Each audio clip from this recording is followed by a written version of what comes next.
Nagsasama pa lang kayo, pagsubok agad ang ibinigay sa inyo. Tuloy. Pangalan na gamitin mo, huwag na yung tisoy. Pagsubok agad ang binigay sa inyo. Angelo. Sa tingin nyo, hanggang kailan nyo makakayanan ng mga pagsubok na dumarating sa buhay nyo at anong gusto mong sabihin sa kanya? Angelo. Anghel pa rin, no? Maraming salamat kasi kahit anong pagsubok ang dumating sa atin, nandiyan ka pa rin. Kahit laging mainit ulo ko, lagi kitang inaaway, di mo ko iniiwan, lagi mo ko iniintindi, inaalagaan mo ko.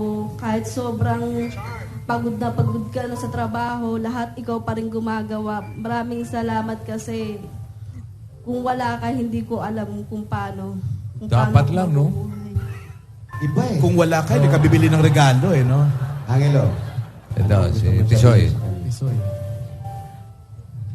B, kahit anong mangyari, mahal na mahal kita. Sana yung pagiging mainitin mong ulo, minsan, iwasan mo kasi minsan, dadating akong pagod. Gusto ko, lagi kang good mood kasi kung ano naman yung hilingin mo, kahit na hindi natin kaya, pinipilit kong ibigay sa'yo kasi gusto ko lagi kang masaya. Saka promise ko sa'yo, kahit hindi man maging okay yung operasyon mo, promise, sabay tayong tatanda.